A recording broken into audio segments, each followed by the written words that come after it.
Hello students, জ্ঞানজ্যোতি coaching সেন্টারের পক্ষ থেকে তোমাদের আরেকবার স্বাগত জানাই।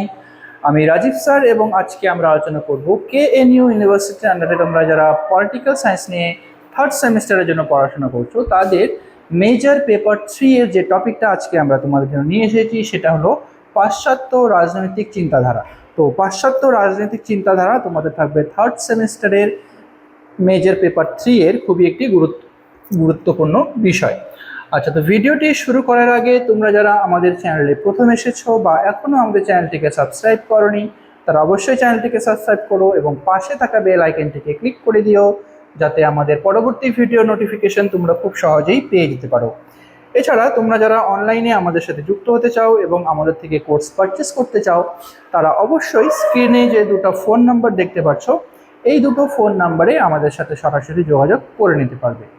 অনলাইনে যেই সমস্ত সুযোগ সুবিধাগুলো আমরা তোমাদের জন্য রেখেছি তোমরা এখানে পেয়ে যাবে proper guidance, recorded classes, high quality notes এবং 100% কমন সাজেশন।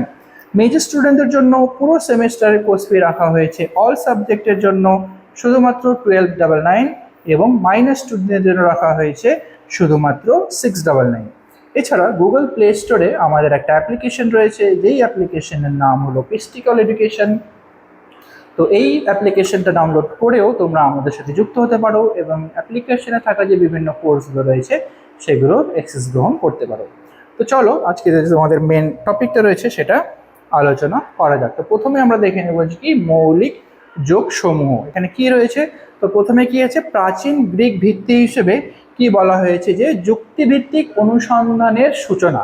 ঠিক আছে, তো যুক্তিভিত্তিক অনুসন্ধানের সূচনা যেখানে গ্রিক নগর রাষ্ট্রে যেটাকে বলা হতো পলিস, ঠিক আছে, গ্রিক নগর রাষ্ট্রকে বলা হতো পলিস।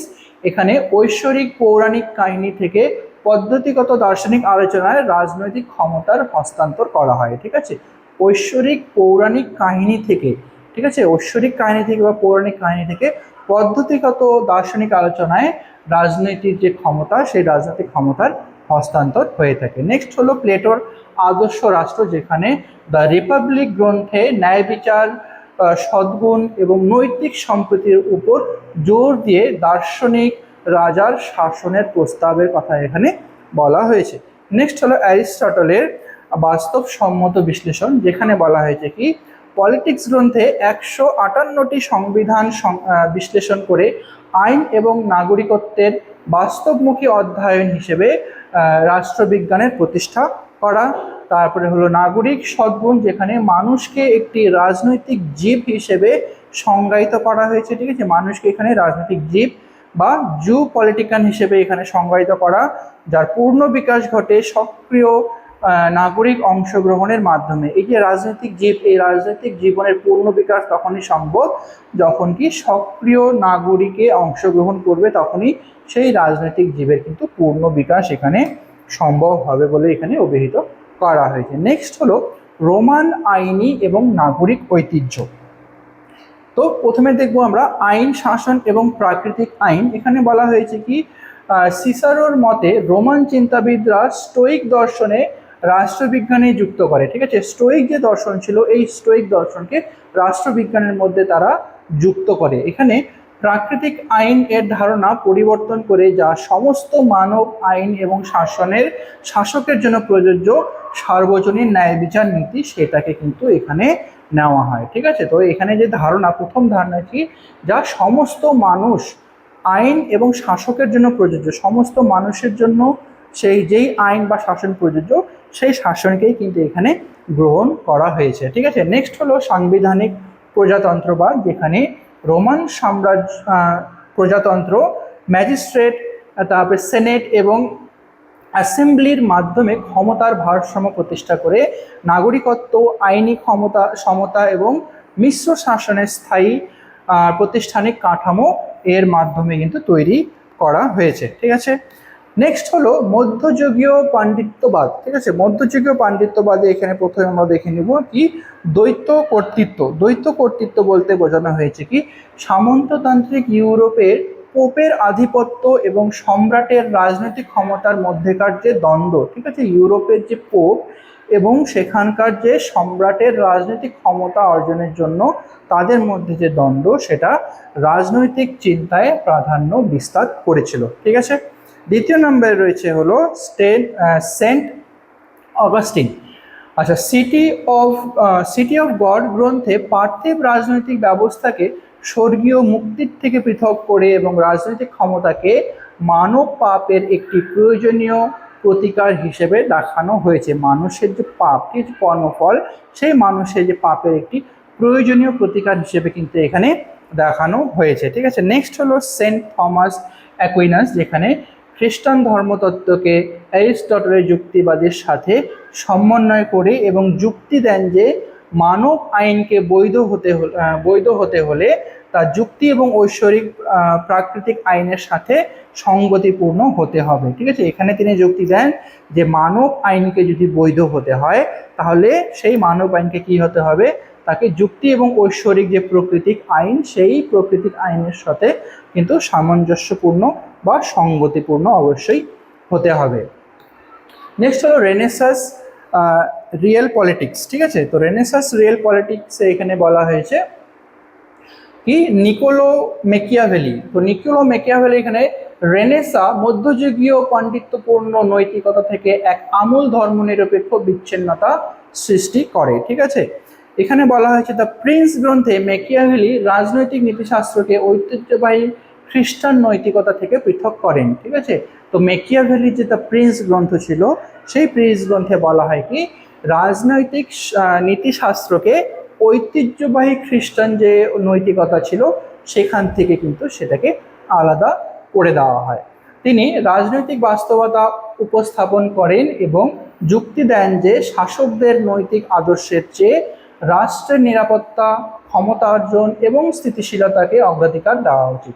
ঠিক আছে, এখানে তিনি যুক্তি দেন যে কি যে শাসকদের নৈতিক আদর্শের থেকে, শাসকদের যতগুলো নৈতিক আদর্শ তাদের থেকে বেশি আমাদেরকে গুরুত্ব দেওয়া উচিত সেটা হচ্ছে রাষ্ট্রের নিরাপত্তা, ক্ষমতা অর্জন এবং স্থিতিশীলতা। ঠিক আছে, এই তিনটা বিষয়কে বেশি গুরুত্ব দেওয়া উচিত, যা আধুনিক রাষ্ট্রবিজ্ঞানের হচ্ছে সূচনা করে থাকে।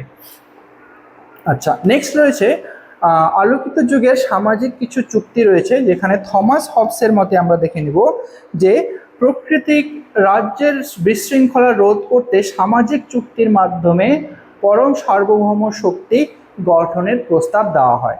তো থমাস হবসের মতে প্রাকৃতিক রাজ্যের, ঠিক আছে, প্রকৃতির যে রাজ্য ছিল সেই প্রকৃতির রাজ্যের বিশৃঙ্খলাকে দূর করার জন্য বা রোধ করতে কি হয়, রোধ করতে সামাজিক চুক্তির মাধ্যমে পরম যে সার্বভৌম একটা শক্তি ধীরে ধীরে জন্ম নিয়েছিল সেটার প্রস্তাব এখানে দেওয়া হয়। তারপরে জন লকের মতে সরকার গঠিত হয় প্রাকৃতিক অধিকার, যেখানে জীবন, স্বাধীনতা এবং সম্মতি রক্ষার জন্য। ঠিক আছে, প্রকৃতির যে অধিকারগুলো রয়েছে, জীবন রক্ষার অধিকার, তারপরে হলো সম্পত্তি রক্ষার অধিকার এবং স্বাধীনতার অধিকার, এগুলো রক্ষার জন্য তিনি উদার নীতিবাদের জনক। তো জন লককে কিন্তু উদার নীতিবাদের জনক হিসেবে অভিহিত করা হয়েছে। তারপরে হলো জ্যাক রুসো, যেখানে সাধারণ ইচ্ছা দ্বারা পরিচালিত জনসার্বভৌমত্ব মানুষের স্বাধীনতা এবং সমতা পুনঃপ্রতিষ্ঠিত করে থাকে। ঠিক আছে, মানুষের যে স্বাধীনতা এবং সমতা পুনঃপ্রতিষ্ঠিত করে কিভাবে, সাধারণ ইচ্ছা দ্বারা পরিচালিত জনসার্বভৌমত্বের মাধ্যমে। ঠিক আছে, আচ্ছা, নেক্সট রয়েছে দার্শনিক দৃষ্টিভঙ্গি। তো দার্শনিক দৃষ্টিভঙ্গি হিসেবে আমরা দেখে নেব দুটা, সব কিছু আলাদা আলাদাভাবে এখানে আমরা দেখে নেব। প্রথমে বলা হয়েছে যে হচ্ছে প্লেটোর যে মূল ধারণাটা আমরা এখানে দেখে নেব, যেটা হচ্ছে রূপ তত্ত্ব এবং আদর্শ ন্যায় বিচার। ঠিক আছে, তো প্লেটোর যে প্রথম যে দার্শনিক চিন্তা দৃষ্টিভঙ্গির যে মূল ধারণা ছিল, সেই মূল ধারণা হচ্ছে রূপতত্ত্ব এবং আদর্শ ন্যায় বিচার, যেখানে আদর্শ রাষ্ট্রীয় মডেল হিসেবে অভিজাত তন্ত্র বা দার্শনিক রাজা এবং মানব প্রকৃতি হিসেবে এখানে যেটা প্লেটোর বলা হয়েছে যে পরিবর্তনীয় ত্রিপাক্ষীয় আত্মা দ্বারা পরিচালিত হয়ে থাকে। ঠিক আছে, এখানে যে দার্শনিক দৃষ্টিভঙ্গি ছিল প্লেটোর, তিনি মানব যে প্রকৃতি, সেই মানব প্রকৃতিকেই হচ্ছে পরিবর্তনীয়, মানব প্রকৃতি সবসময় পরিবর্তনশীল এবং ত্রিপাক্ষীয় আত্মা দ্বারা সেটা পরিচালিত হয়ে থাকে। নেক্সটে রয়েছে হচ্ছে অ্যারিস্টটল, যেখানে তার মূল ধারণা ছিল কি সংবিধানবাদ এবং সদ্গুণ নীতিশাস্ত্র। সংবিধানবাদ এবং সদ্গুণ নীতিশাস্ত্র ছিল অ্যারিস্টটলের মূল ধারণা এই দার্শনিক দৃষ্টিভঙ্গি হিসেবে।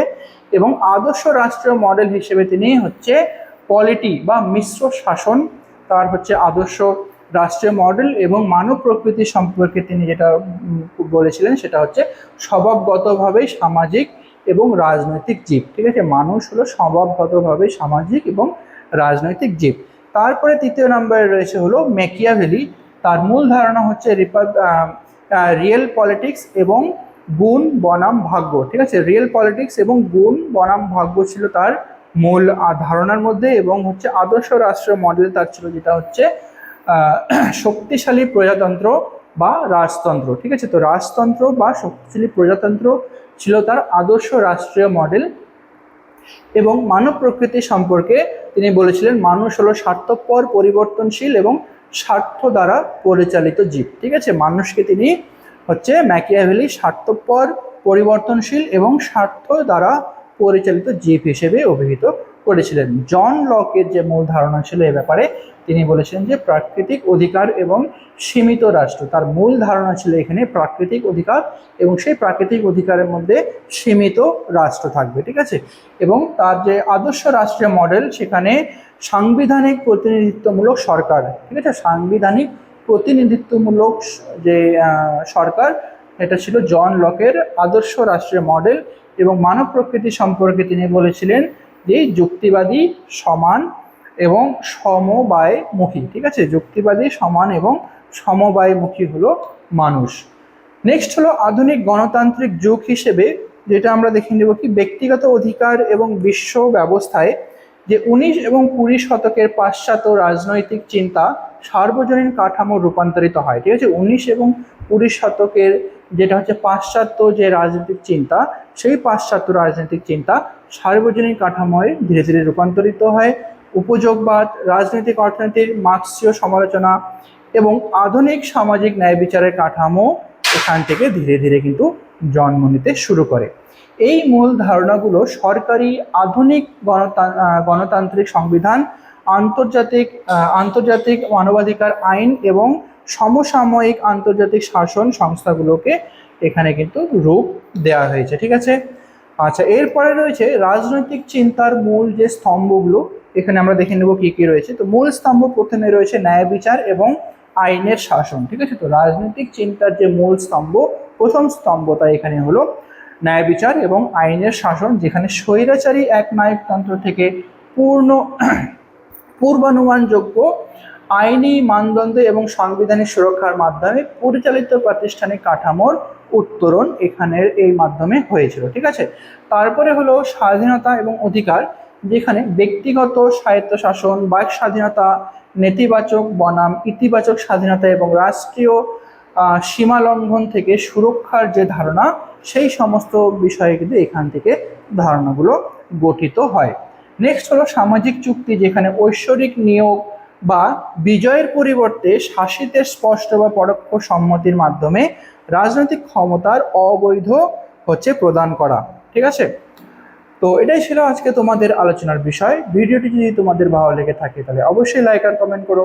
দেখা হবে পরবর্তী ভিডিওতে নতুন কোনো টপিক নিয়ে। ততক্ষণ পর্যন্ত ভালো থেকো, সুস্থ থেকো।